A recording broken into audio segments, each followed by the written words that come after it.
한 주간 잘 지내셨습니까? 정말 잘 지내셨습니까? 네. 한번 옆 사람 한번 보시죠. 네. 네. 얼굴 한번 보시고 잘 지내셨는지. 네. 뭔가 힘든 사람 있으면 한번 측은한 눈빛으로 보시고 힘내 이렇게 해도 되고, 네. 네. 꼭 쳐다보라고 했는데 쳐다보지도 않으신 분들 계시는데, 그만큼 힘들다는 거죠.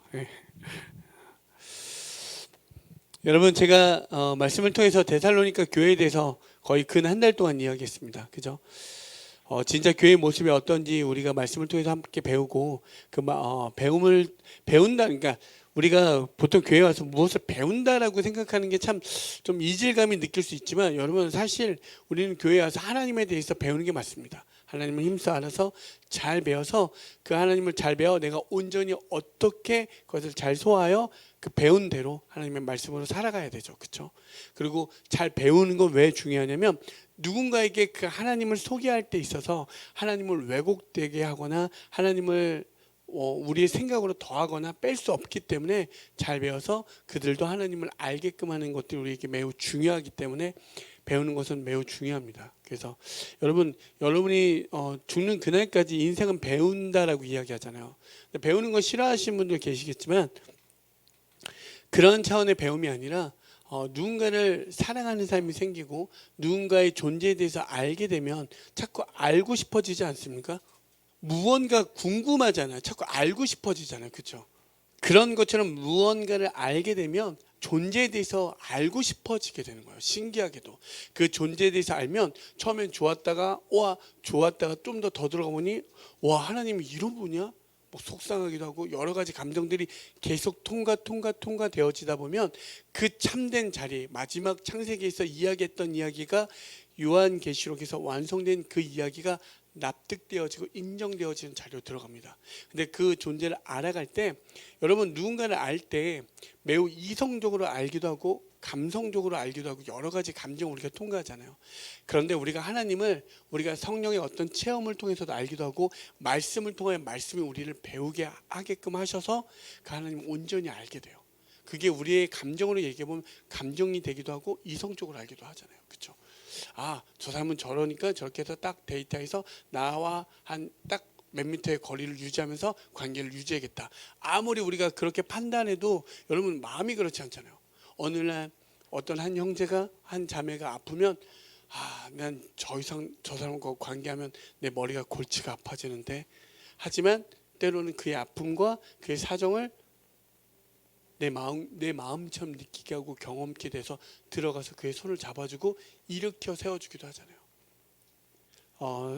교회에서의 배움은 어떤 지식을 쌓는 배움이 아니라 그 존재에 대한 배움을 알게 되고 그 존재의 깨달음 속에서 들어가니 그 존재가 나를 이끄는 걸 배우게 됩니다. 그래서 내가 할 수 없는 그 이상과 그 말할 수 없는 초월적 경험들을 하게 되는 게 교회인 거죠. 오늘 이 데살로니가 교회가 그랬습니다. 만약에 오늘에 있는 말씀처럼 믿음의 본이 되었다라고 이야기하고 그 지역을 넘어서 모든 지역에 그 소문이 퍼졌다라고 이야기합니다. 그러면 그 이야기를 무엇이냐면 우리 교회가 그런 거예요. 이런 시대 속에 있는데 우리 교회가 실시간 네이버 검색 1위, 유튜브 검색 1위 막 이렇게 하면서 막 조회수가 막 터진 거예요. 세상에 이런 교회가 있다. 막 난리가 난 거죠. 그 교회에 그런 사람들이 있단 말이야. 너무 가보고 싶고, 우리가 미국에서 에즈버리 부흥 막 이렇게 일어날 때 모든 사람들이 막 경험했죠. 막 보고 막 놀라워했고, 근데 한 교회, 그러니까 한 신학교에서 있는 채플에서 있었던 일이 그렇게 연쇄적으로 일어나서 막 그런 일이 일어난 거야. 그게 지금 데살로니가 교회 같은 모습이었겠죠. 그렇죠? 그렇다면 여러분 한번 생각해 보십시오. 도대체 어떠한 믿음이 있었기에 그들은 그런 역사를 행했을까? 도대체 그들에게 어떠한 사랑이 임했기에 그들은 지쳐 쓰러질 만큼의 고통과 수고가 그렇게 힘이 들었음에도 불구하고 그런 수고를 했을까? 그들은 분명히 꿈꾸고 바라는 소망함이 있음에도 불구하고 그 예수를 소망하여 모든 그것에 찾아오는 그 자리에서 인내하며 버텼을까? 여러분 이런 생각을 해보셨습니까? 한번 우리가 계속적으로 지금 하고 있는데, 그렇죠? 근데 우리가 한 주, 두 주, 세 주 계속 오면서 결론적으로 이야기할 수 있는 건 우리에겐 믿음이 없습니다. 우리에겐 사랑이 없습니다. 우리에겐 소망함이 없습니다라는 결론이 나올 수밖에 없습니다. 놀랍게도 믿음이 있는 성도에게는 반드시 그 믿음에 반응되어지는 삶이 있고, 성도에게 그 사랑이 임하면 어떠한 내 몸이 녹초가 되어질지라도 그 사랑을 하는 것이 드러나게 되어지고, 우리가 나의 꿈과 나의 모든 어떤 바람이 있지만 예수가 내 안에 찾아오면 그 예수보다 나에게 더한 소망이 없음을 알게 되고, 그 소망 예수로 인한 나의 모든 환경을 기꺼이 인내하며 견뎌내며 그 자리에 머문다는 사실입니다. 이 지점이 세상과 교회가 반드시 구별되어지고 차이가 나는 지점입니다. 세상의 계산으로는 절대 일어날 수 없는 일이 오늘 데살로니가 교회에 일어난 것이고, 우리 교회라면 우리 교회 또한 어떻게 되어지냐면 반드시 세상의 계산으로 나올 수 없는 값이 드러나야 된다는 사실입니다. 그리고 교회는 반드시 아무리 계산기를 두들겨 봐도 반드시 이 값 이상은 나올 수 없는데, 그 답이 나오고 그 계산한 이상의 어떤 답이 나와야 하다, 그것이 바로 교회인 줄 믿습니다. 아멘. 그러면 그 지점이 어디에 있습니까? 바로 성령이 우리를 도우신다라고 이야기합니다. 그리고 말씀이 우리를 이끌어 주신다라고 이야기합니다. 오늘 6절에 다시 한번 읽어드리면, 또 너희는 많은 환난 가운데서 성령의 기쁨으로 말씀을 받아 우리와 주를 본받은 자가 되었으니, 사도와 예수 그리스도를 본받는 자가 되었다라고 이야기합니다. 늘 말씀드렸지만 3주밖에 되어지지 않았지만 그들에게 성령이 찾아와 성령의 기쁨으로 그 말씀이 받게 되어져서 이제 그 사도들의 말이, 사도들의 사랑이, 그 예수의 사랑이, 예수에 대한 실체와 그 존재가 무엇인지 알아? 그것을 본받는 자. 그렇게 따르는 자가 되어지죠. 로마서 8장 26절에서 27절을 보시면 새 번역 성경을 읽어드릴게요. 이와 같이 성령께서도 우리의 약함을 도와주십니다. 우리는 어떻게 기도해야 할지도 알지 못하지만 성령께서 친히 이루 다 말할 수 없는 탄식으로 우리를 대신하여 간구하여 주십니다. 사람의 마음을 꿰뚫어 보시는 하나님께서는 성령의 생각이 어떠한지를 아십니다. 성령께서 하나님의 뜻을 따라 성도를 대신하여 간구하시기 때문입니다. 아멘. 우리는 어떻게 기도할지도 모르는데 성령께서 우리의 약함을 하시고 우리를 대신하여 간구하여 주신다라고 이야기합니다. 곧 나는 연약하지만 성령께서 우리에게 도와주셔서 우리를 인도하시고 이끌어 주신다는 사실이죠. 그래서 그냥 똑같은 글자의 책이지만 그 한 구절 한 구절이 내 마음에 교훈되어지고 그 말씀이 새겨져서 그 말씀대로 살아가겠다 고백되어지는 자리로 들어가게 되어지는 거죠. 아멘. 여러분, 이건 놀라운 사실이에요. 여러분 아시겠지만 우리가 세상에서 혼자 할 수 없는 일들이 몇 가지가 많은 일들이 있지만 결혼과 교회는 혼자 할 수 없습니다. 그렇죠? 여러분, 뭐 결혼은 당연히 혼자 할 수 없겠죠. 결혼하고 싶죠? 네. 어떤 한 분께서 하고 싶다라고. 하고 싶다고 할 수 있는 게 결혼입니까? 아니잖아요. 그렇죠? 그러면 여러분, 왜 교회는 혼자가 아니냐면, 교회는 누구라고 하죠? 바로 나라고 이야기합니다. 우리가 헬스드 처치 이 공동체가 있긴 하지만 사실 교회는 여러분 한 사람 한 사람이 다 교회입니다. 그렇죠? 그러면 혼자서도 할 수 있는 게 교회인 것처럼 보이지만, 교회도 결혼처럼 똑같이 신랑 예수가 없으면 교회는 온전한 교회가 아닙니다. 내가 교회다 아무리 외쳐도 너희 안에 진짜 예수나 성령이 없으면 그것은 교회가 아닌 거죠. 나는 결혼했습니다. 그럼 신랑이 누구냐, 신부가 누구냐 할 때 신랑은 없습니다. 신부는 없지만 난 결혼했습니다. 이유와 같은 거죠. 그렇죠? 요한복음 14장 16절에서 17절을 보시면, 내가 아버지께 구하겠다, 예수님 말씀하시죠. 그리하면 아버지께서 다른 보혜사를 너희에게 보내셔서 영원히 너희와 함께 계시게 하실 것이다. 그는 진리의 영이시다. 세상은 그를 보지도 못하고 알지도 못하므로 그를 맞아들일 수가 없다. 그러나 너희는 그를 안다. 그것은 그가 너희와 함께 계시고 또 너희 안에 계실 것이기 때문입니다. 아멘. 여러분, 어떤 거죠? 예수님께서 승천하실 때 세상은 그들을 보아도 보지 못한다라고 하고 그를 보았음에도 깨닫지 못한다라고 이야기합니다. 하지만 하나님의 자녀들은 그 보이지 않는 그 존재가 진리의 영이 너희는 안다라고 이야기합니다. 여러분, 과학이 그렇게 발달되고 세상이 그렇게 점차 문명적으로 나아진다라고 하지만 여러분 어떻죠? 그들은 여전히 성령을 알지도 못합니다. 하지만 우리는 알죠. 성령이 계심을. 아멘. 일하고 그리고 그 성령에 인도되어진 대로 살아가겠다라고 고백하며 살잖아요. 그래서 오늘도 이 자리에 나온 줄 믿습니다. 여러 가지 계산과 여러 가지 여러분의 혼미하게 하고 여러분을 어지럽게 하는 그 속에서도, 그 세상 속에서도 기꺼이 이 자리에 나온 건 여러분의 계산을 잠깐 뒤로 하고 성령께서 여러분을 이 자리에 나오게 해 주심을 저는 믿습니다.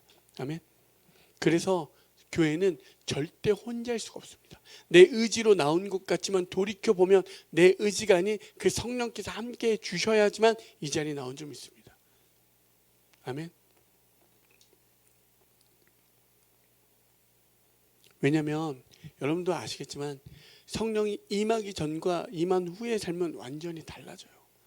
너무나 우리가 기꺼이 예수님이 이 요한복음에서 말씀한 이 시점이 무엇이냐면 승천할 때 제자들을 향해서 이야기합니다. 근데 여러분, 예수님은 완전하신 분이고 죽은 자를 살리시고 그 기적을 3년 동안 계속적으로 보여주셨어요. 제자들은 그걸 눈으로 다 목도했습니다. 그렇죠? 다 목도했음에도 불구하고 그들의 계산 뭐냐면 자기들의 계산 속에 있었어요. 여전히. 그리고 예수가 찢기고 그 십자가에 달려 돌아가실 때 그의 주변에는 아무도 없었죠. 그런데 놀랍게 그 성령이 임한 후에 그들의 모습은 어떻게 바뀌었습니까? 이제 그 예수가 보이지 않음에도 불구하고 예수의 삶을 살겠다라고 각자의 자리로 들어가기 시작했죠. 여러분, 이게 바로 성령이 임한 그리고 참된 교회 탄생의 모습입니다. 교회는요, 내가 교회 예수님 믿습니다 하고 아까 혼자 결혼했다 하는 것과 똑같습니다. 나는 이제 성령과 함께 내 안에 이끄시니 이제 비로소 진짜 교회의 모습으로 들어가게 되는 거죠.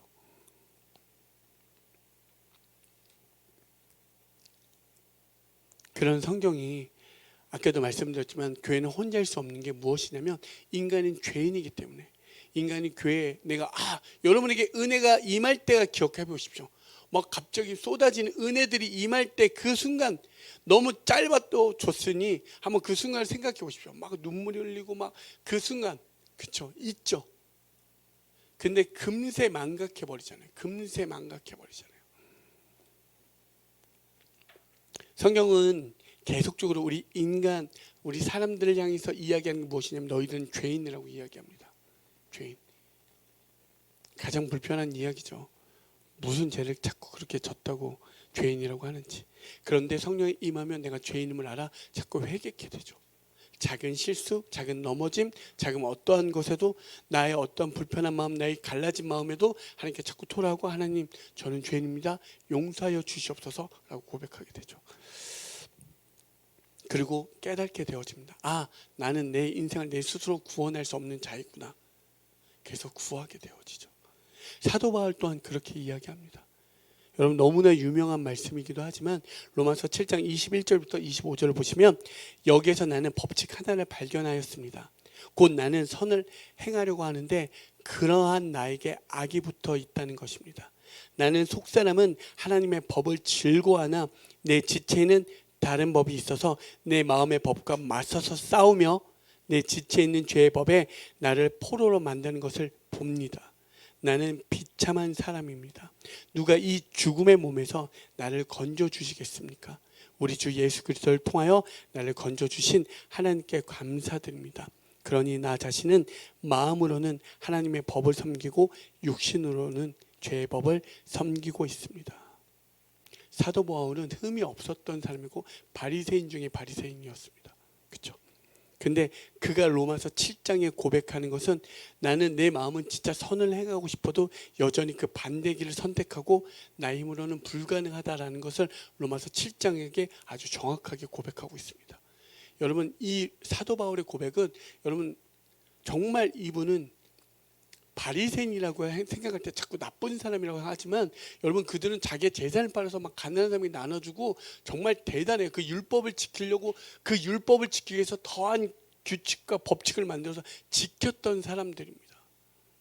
그냥 만약 여기서 바리새인 한 명만 있잖아요. 그 교회 바로 부흥해요. 와, 세상에 저런 믿음의 소유가 있어? 대단하다. 안 그럴 것 같습니까? 우리 교회 바리새인이 없어서 안 되는 거예요. 이렇게 말하면 안 되겠죠. 그렇죠? 대단한 거예요. 그런데 그랬던 사람이 자기 안에 발견된 게 무엇이냐면 나의 속사람은 하나님을 향해 있고 선을 행하고 싶지만 여전히 악한 마음, 그 반대되는 마음이 있다라고 고백하고 있습니다.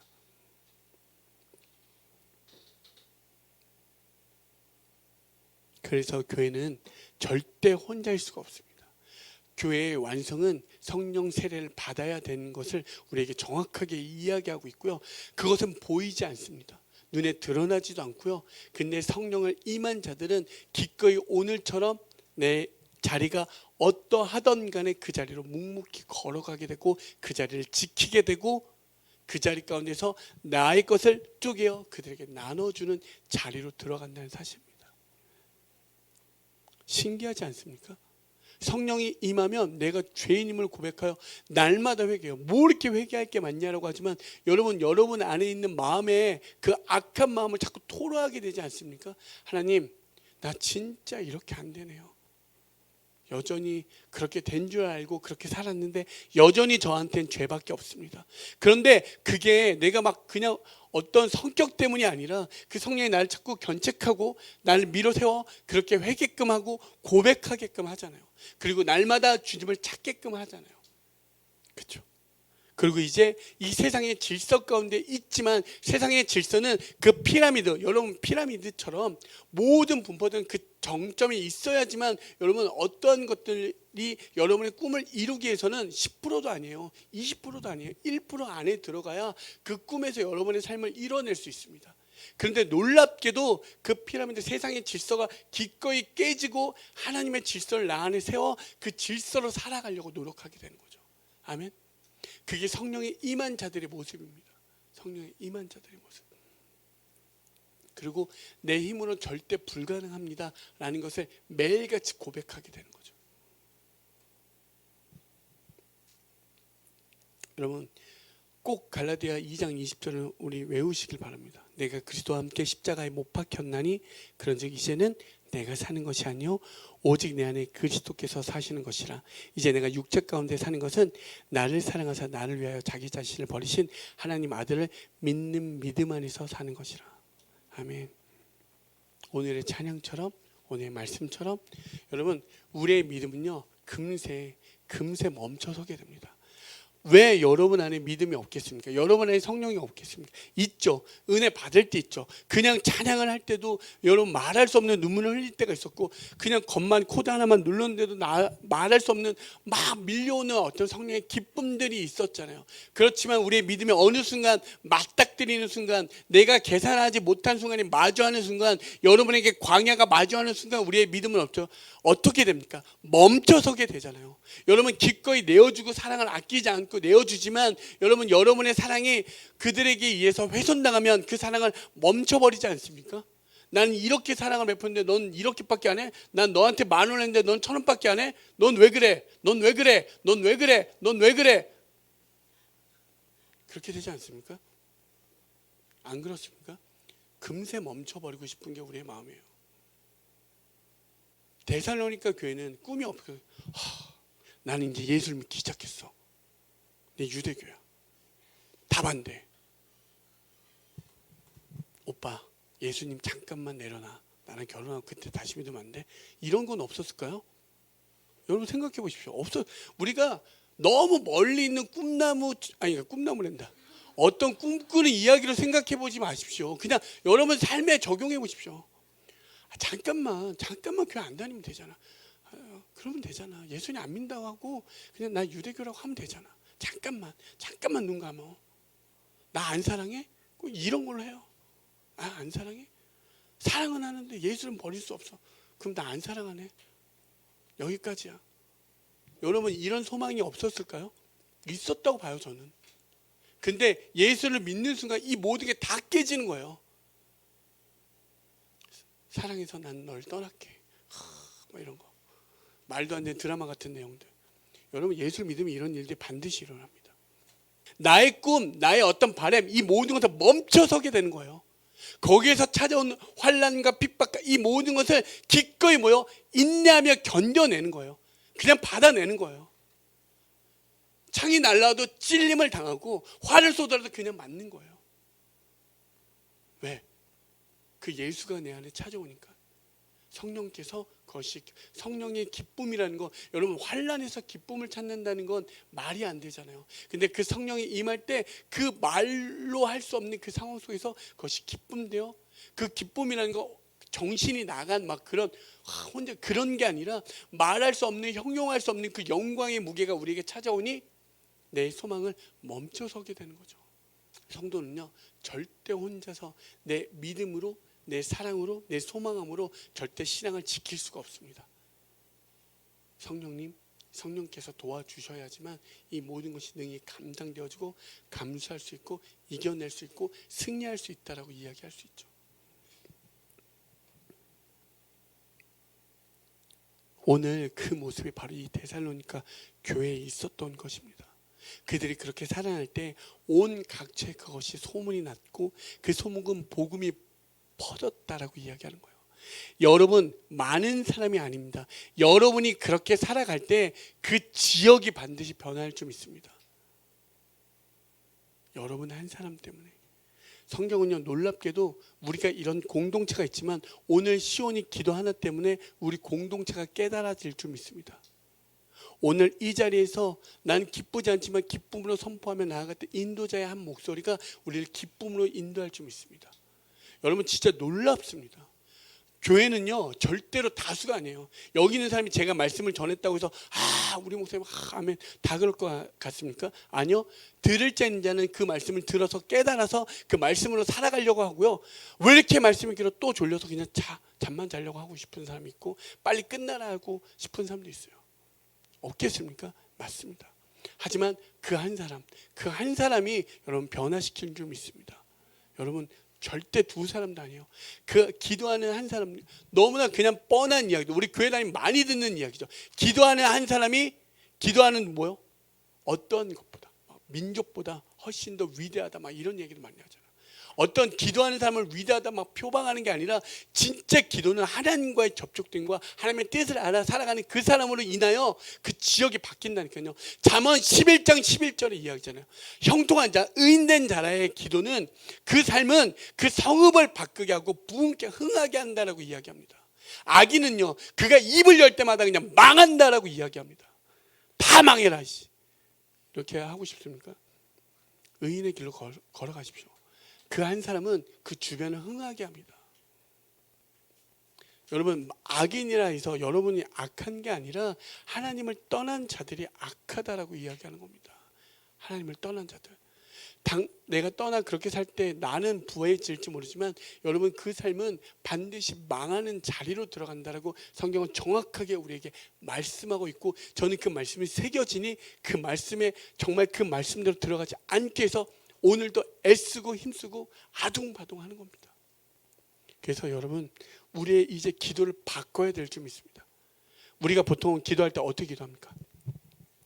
표면적으로 이 데살로니가 교회를 보면 그들에게 믿음이 있었고 사랑이 있었고 그래도 그런 소망함이 있었겠지, 사랑이 있었겠지, 믿음이 있었겠지. 그들의 어떠한 행실로 이 모든 것을 이뤄낸 것 같아 보이지만 그 모든 원동력은 무엇이라고요? 성령이라고 이야기합니다. 성령이 있었기 때문에 그들은 그렇게 할 수 있었던 거죠.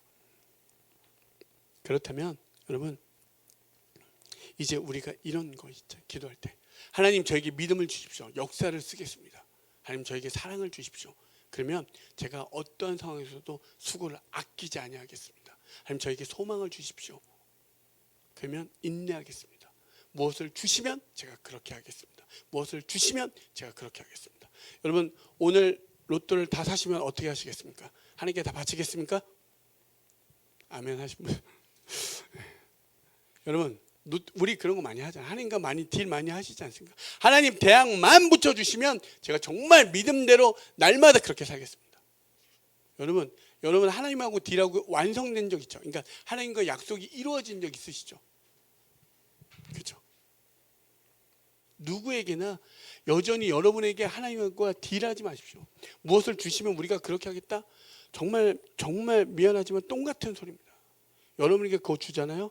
무언가 주시잖아요. 하나님이 다 이루었다라고 이야기하잖아요. 그러면 여러분은 어떨 것 같습니까? 하나님을 더 찾고 하나님을 더 갈망할 것 같습니까? 아니요. 자꾸 그것을 통해서 나의 성을 쌓고 싶어지고 내 이름을 들어 세우고 싶어지는 게 인간의 욕망입니다. 여러분 신기하잖아요. 로또가 돼서 그렇게 큰 돈이 들어와서 제일 먼저 버리는 게 자기의 배우자라고 이야기합니다. 배우자는 제일 소중한 사람이라고 이야기하는데 돈이 들어왔는데 배우자를 제일 먼저 버린대요. 그게 이 땅에서 말하는 현 주소입니다. 정확하게 여러분 나는 아닐 거야. 나는 안 버릴 거야. 아니요. 반드시 버립니다. 반드시라고 하니까 여러분이 있는 사람들 다 부정시키는 게 아니라 우리의 마음은 이렇게 연약함을 알라라고 이야기하는 겁니다. 여러분 우리의 믿음이 얼마나 연약한데요. 우리는요 조금만 환경이 바뀌잖아요. 우리의 이 가난하고 간사하고 비열한 마음들이 얼마든지 죽음의 꽃들이 피어집니다. 그래서 여러분 기도할 때 하나님 무엇을 주십시오가 아니라 그렇게 주시면 제가 그렇게 하겠습니다는 우리의 의지는 너무나 약하기 때문에 이제 바꾸십시오. 하나님 저에겐 믿음이 없습니다. 하나님 저에겐 사랑이 없습니다. 저에겐 소망이 없습니다. 하나님 제 꿈이 예수보다 늘 앞섭니다. 그렇게 기도하십시오.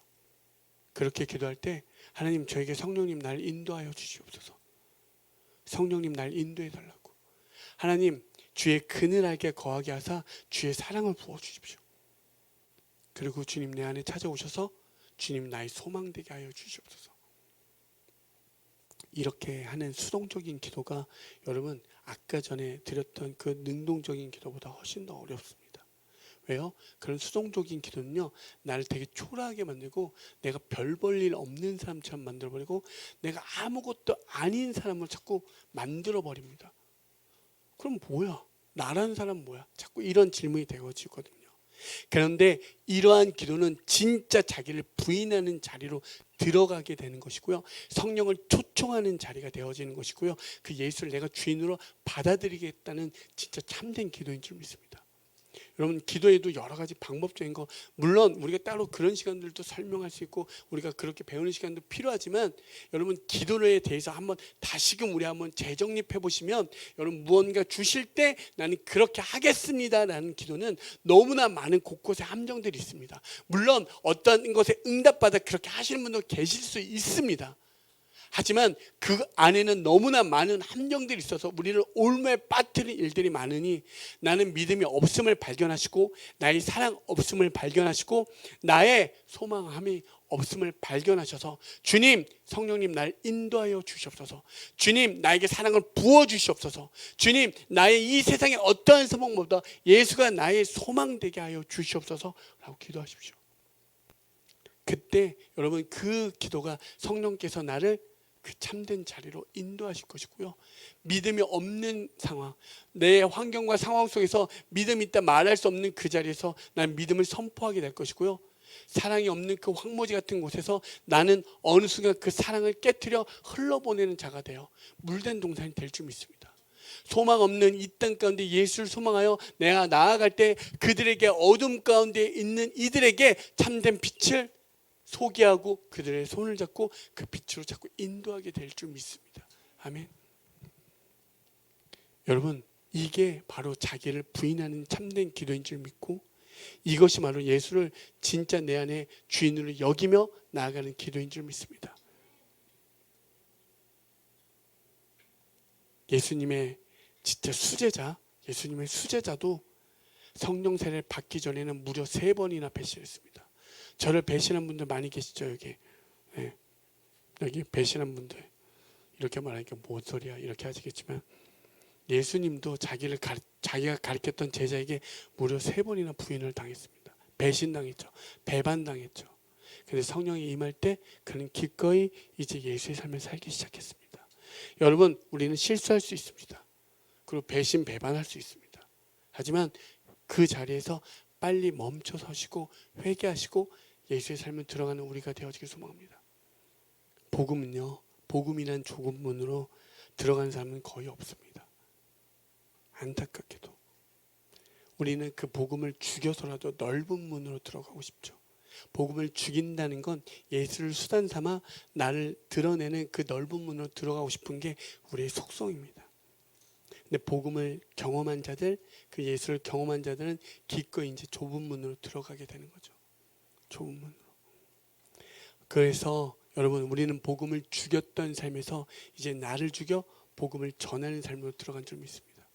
그 은혜가 우리 모두에게 있어서 여러분, 우리에겐 믿음이 없습니다. 우리에겐 사랑이 없습니다. 우리에겐 소망이 없습니다. 그렇게 고백되어지지만, 그렇지만 하나님 성령이 부어주시고 그 예수의 사랑이 임할 때 우리는 기꺼이 믿음이 있는 자리로, 사랑을 전하는 자리로, 소망하는 자리로 들어간 줄 믿습니다. 아멘. 그래서 여러분, 여러분의 마음 가운데 여전히 내 안에 싸우는 부분이 있다면 기꺼이 하나님과 기도하십시오. 기도는 여러분 반드시 하나님이 만나주는 창고인 줄 믿고 통로인 줄 믿습니다. 여러분의 기도가 하나의 무슨 주술처럼 주문을 외우는 게 아니라 그것은 하나님과 만나는 자리고, 그 자리에서 여러분을 깨닫게 하시고 그 자리가 여러분을 땅의 시선에서 하늘을 바라보게 됩니다. 그래서 하루의 시작을 말씀과 기도를 할 때 여러분 놀랍게도 내가 땅에 있는 이 계산 속에 있는 삶에서 하늘을 봐, 하늘의 질서 속에서 이 땅의 삶을 살아갈 수 있다는 사실입니다. 그래서 기도를 멈추지 말라 말하는 것이고, 말씀을 계속적으로 읽으라 묵상하라 하는 것은 우리가 자꾸 질서를 까먹어 버리니까, 자꾸 내가 드러나니까, 그래서 그렇게 이야기하는 거죠. 그 은혜가 있길 소망합니다.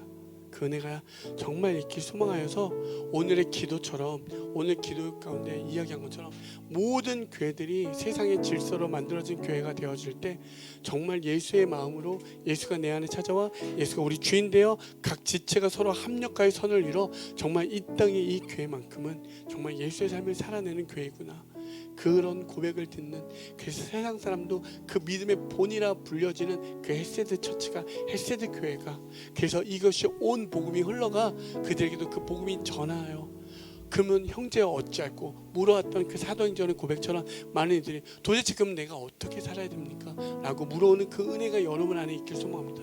여러분, 우리 넘어질 수 있습니다. 우리의 믿음 없음을 발견하여 나는 도대체 왜 이러지? 나는 쓰레기야 라고 거기서 멈춰서지 마시고, 맞습니다. 저도 마이크를 잡은 저 또한 쓰레기입니다. 여기에서 저 또한 아무것도 아닙니다. 하지만 여러분, 거기에서 머물러서 오물에 빠지지 마시고 흑암으로 들어가지 마시고, 하나님, 그래서 제가 안됨을 발견케 해주시는군요. 주님 감사합니다. 주님밖에 없습니다. 주님 저를 인도하여 주시옵소서. 그럴 때 그 인도함 받은 그의 삶은 너무나도 찬란하게 영광의 무게가 비춰질 줄 믿습니다. 그리고 그 한 사람으로 인하여 많은 사람이 이렇게 일어나고 살아날 줄 믿습니다. 여러분, 우리 함께 마지막 끝으로 찬양하며 또한 기도할 때 그리스도를 소망하도록 우리를 인도하여 주시옵소서. 그리고 그리스도를 소망하여 예수 그리스도로 말미암아 기꺼이 오늘을 살아내게 하여 주시옵소서. 때로는 우리에게 찾아오는 부유함과 가난함에 있어도 예수 그리스도로 말미암아 능히 넘어가게 하시고, 어떠한 자리에도 좌로나 우로나 흔들리지 않게, 그리고 치우치지 않게 그 자리에 머물러 주님만을 소망하게 그렇게 살아가게 하여 주시옵소서.